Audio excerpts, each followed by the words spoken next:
태초에 하나님과 함께 계셨고 만물이 그로만 미암하심 받았으니 지은 하나도 그가 없이는 된 것이 없느니라. 그 안에 생명이 있었으니 이 생명은 사람들의 빛이라. 빛이란 빛이 어둠의 빛이 돼 어둠이 깨닫지 못하노라.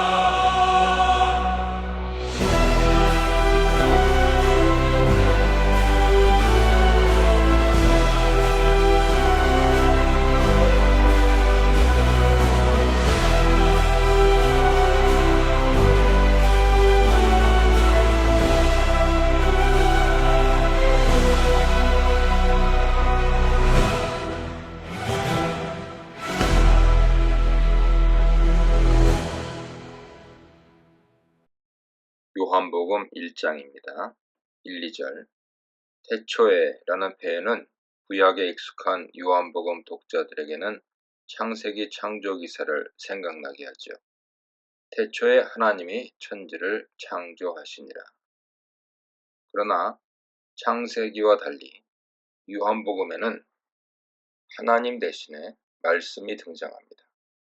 여기서 우리는 말씀, 로고스의 하나님 되심, 즉 말씀, 로고스의 신성을 엿볼 수 있죠. 나아가 창세기 창조기사에 드러난 하나님의 말씀, 로고스를 떠올릴 수 있습니다. 왜냐하면 하나님은 말씀, 로고스로 천지를 창조하셨기 때문이죠. 저자는 1절 하반절에서 말씀이 하나님이시라는 사실을 분명히 밝힙니다. 1절에서 말씀, 로고스의 선지하심과 영원하심을 엿볼 수 있습니다. 아마도 저자는 예수님 신성을 부인하는 당시 이단 가르침을 염두에 두고 이런 표현을 했을 수 있죠. 또한 예수님을 위대한 선지자나 이스라엘을 구원한 메시아적 인물로 여길 뿐 하나님 아들로 받아들이지 않는 사람들에 대한 대응이기도 합니다. 예수님의 신적 정체성을 강조하며 그가 영원 전부터 존재하신 하나님이시라는 것을 나타내고 있습니다. 또한 영원 전부터 선지하신 말씀, 로고스는 분명히 하나님이셨지만 그러나 성부와는 구분되셨습니다. 함께로 번역된 헬라어 전치사 프로스는 원래 방향을 나타내는 무엇무엇으로의 뜻으로 자주 사용되었습니다. 따라서 본문에서 함께라는 뜻을 가지고 있지만 기본적으로 성부와 성자가 서로를 향하고 있다는 말입니다. 성부와 성자의 친밀한 관계를 나타내기 위한 함께를 뜻하기 위해서 다른 일반 전치사를 사용하지 않고 프로스라는 전치사를 사용했습니다.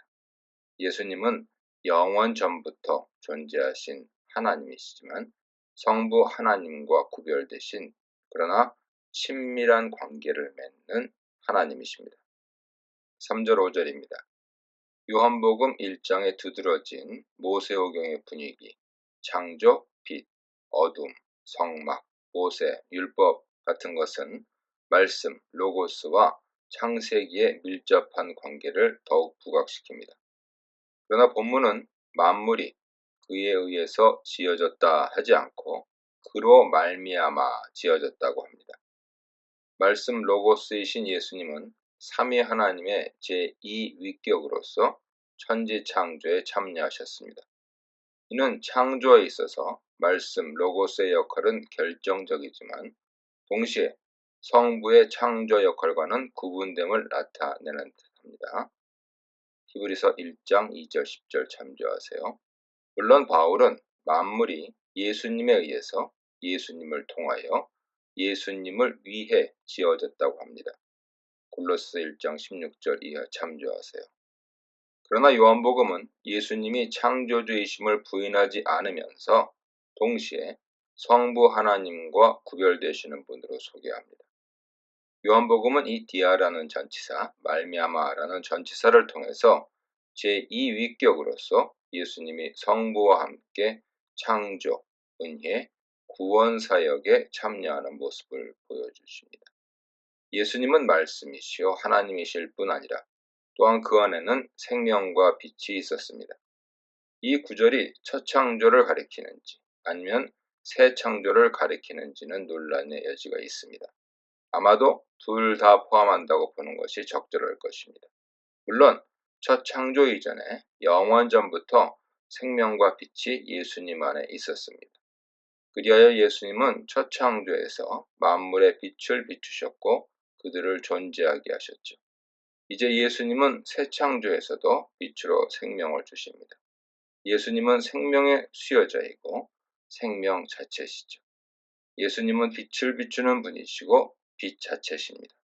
예수님 안에 생명과 빛이 있기 때문에 그 안에 거하는 것이 생명과 진리를 얻는 길이죠. 그래서 예수님은 지속해서 제자들에게 그 안에 거하라고 말씀하십니다. 또한 예수님 안에는 하나님이 거하시죠. 그러므로 우리는 예수님 안에서 하나님을 만날 수 있고 예수님 안에서 생명과 빛을 통해 영생과 진리에 다다를 수 있습니다. 사람들의 빛이란 사람들을 위한 빛으로 번역할 수 있죠. 태초에 생명을 낳는 하나님 창조에 참여하셨던 말씀 로고스는 이제 또한 새 창조의 생명 역사에 참여하십니다. 어떻게 이 새 창조 사역이 나타나겠습니까? 그것은 어둠의 빛을 비추심으로 하시죠. 여기서 비추다 라고 하는 것은 현재형으로 사용되었기 때문에 첫 창조뿐 아니라 현재 새 창조에도 예수님 사역이 계속되고 있음을 보여줍니다. 그렇다면 여기서 어둠은 무엇을 의미합니까? 빛과 어둠의 대조는 요한문헌에 자주 나타나는 표현이죠. 어둠은 영적 무지, 죄, 죽음을 함축합니다. 빛이신 예수님은 어둠의 빛을 비추셔서 새 창조 사역을 하시죠. 영적 무지 가운데 있는 사람을 진리 가운데로 인도하십니다. 죄인을 거룩하게 하십니다. 죽음을 생명으로 바꾸시죠. 이것이 예수님의 새 창조 사역입니다. 그런데 이러한 어둠의 최종 주관자는 이 세상 임금이죠. 마귀 혹은 사탄이라고도 합니다. 어둠의 주관자는 빛을 이해하지도 못하고 이기지도 못합니다. 예수님은 십자가와 부활로 사탄을 결정적으로 패배시키시고 승리하셨습니다. 그리고 끊임없이 빛을 비추셔서 새 창조 사역을 하시죠. 따라서 새 창조 사역은 일종의 영적 전쟁이라고 할 수도 있습니다. 어둠은 결정적인 패배에도 불구하고 여전히 사람들을 영적 무지 가운데 가둬놓고 있습니다. 그래서 예수님은 현재에도 계속 생명의 빛을 비추셔서 무지한 자들을 진리로 인도하십니다. 죄인을 거룩하게 하십니다. 영적으로 죽은 자들을 풍성한 생명 세계로 인도하십니다. 6절 8절입니다. 세례 요한은 하나님으로부터 보냄받은 사람입니다.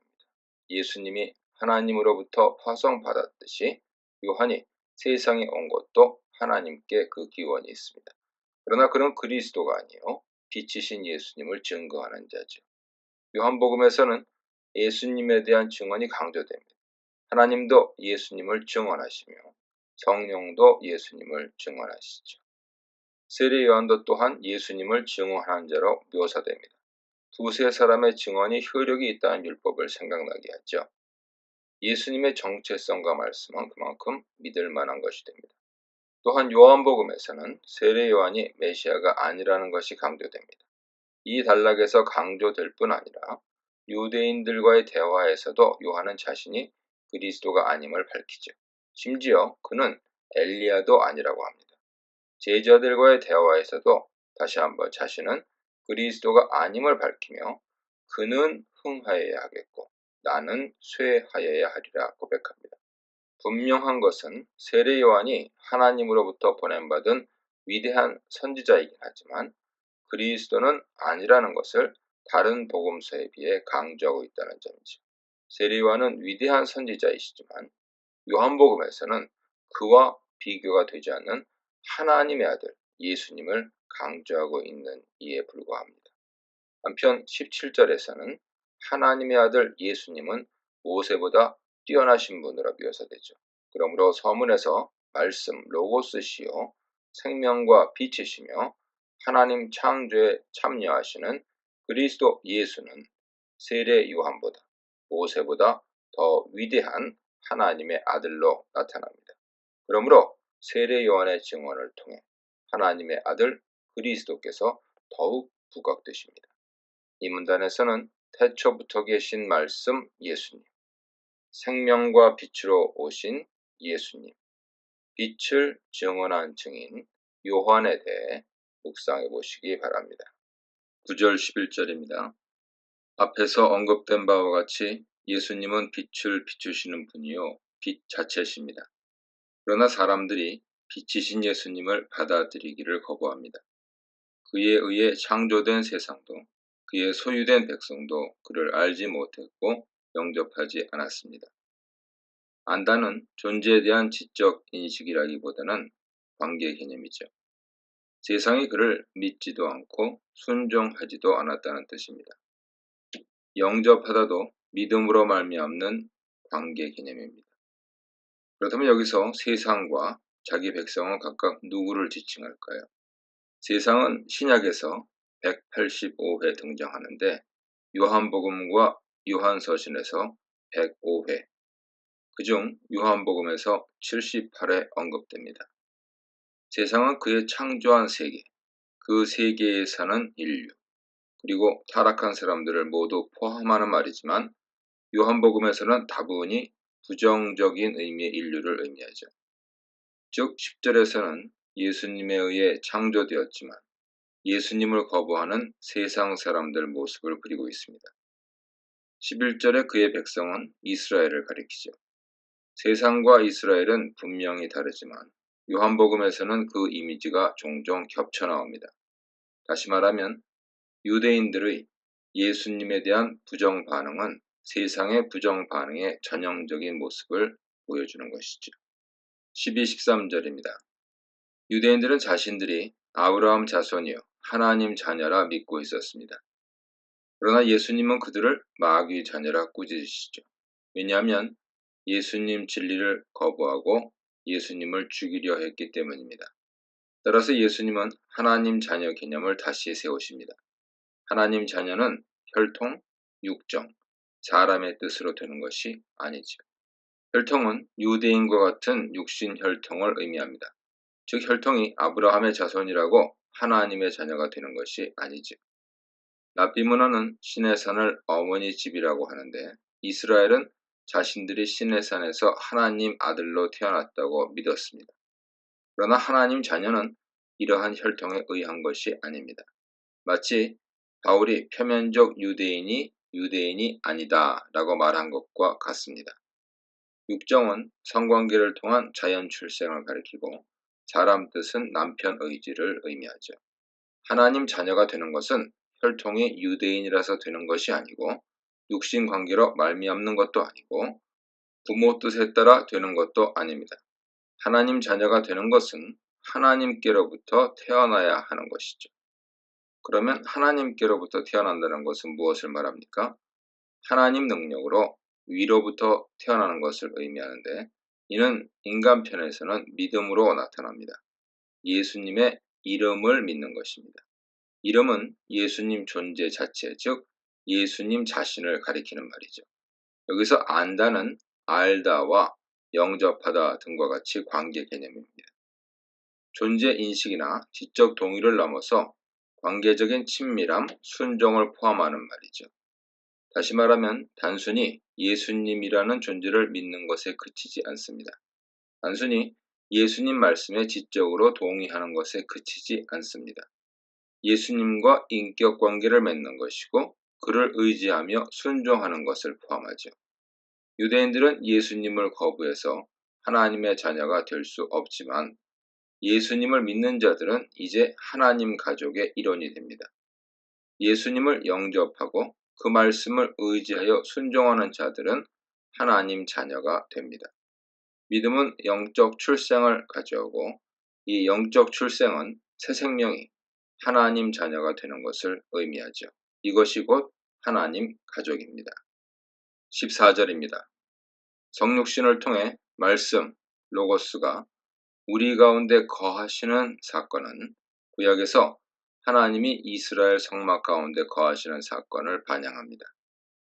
출애굽기 25장 8절 이하에서 하나님은 모세에게 자신이 이스라엘 백성 중에 거할 장막을 만들라 명령하시죠.